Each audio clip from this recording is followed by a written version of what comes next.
Hello, Michael. Thanks for sending your swing in the Golf Digest Challenge. My name is Mike Richards. Let's take a look at your swing. Michael, I think you do a pretty nice job with your setup. A couple of issues with your setup I'd take a look at is number one, grip. Don't know what kind of ball flight you have. Nothing was written to me and told me anything.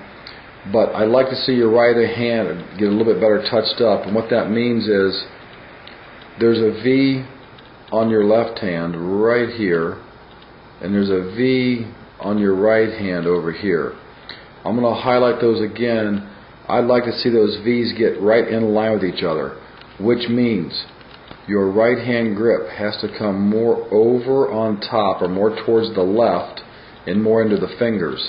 As I highlight your grip, I should not see the little fingers here. Shouldn't see those fingers. I should just see the tips of them.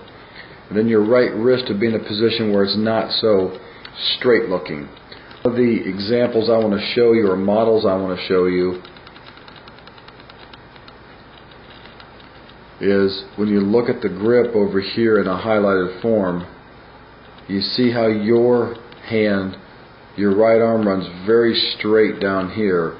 Faxon's is at a little angle over this way.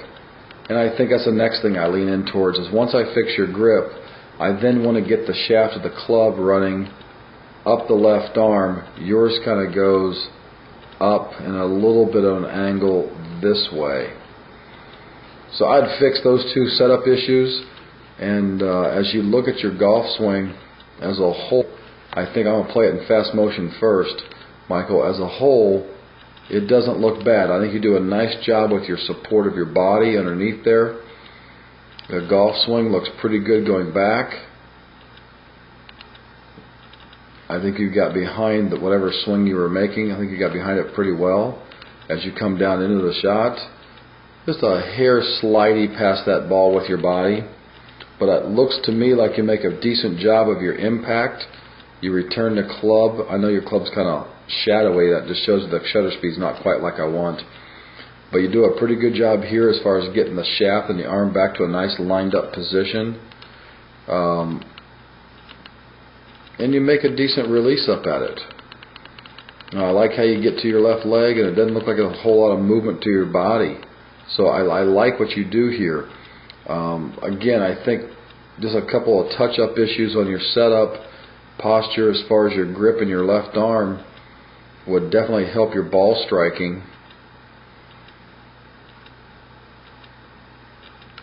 And if you do happen to send me another one, try and get this camera to a sport mode. That way I don't see all that flutterness into your shaft of the club. If you can take your shutter speed to a sport mode, I can certainly then highlight the shaft and see what the face and the hands are doing through the strike. Right now they're kind of a blur, so I really can't give you a good diagnosis with that. I can only speculate the face looks decent at the top. With that strong a grip, it might be a hair closed at the top, but without saying 100% certainty, I'm not going to tell you to work on that. But again, I think you do a nice job with your swing. If you want to, please send me another one. But again, try and change your camera to a sport mode. I like the angle you're giving me right here. This swing looks pretty good, looks pretty solid. I love how your hands, when they come down to the ball, are leading the club head. So this angle is really good for power. So you're doing a nice job there. And again, if you have that, I can really see what the hands are doing. Right now, I can't see what the hands are doing through that hit. I have no idea what they're doing. So, Michael, if you will, send me another one. Try and change your shutter speed, and certainly look forward to it. And thanks for sending your swing into the Golf Digest Challenge.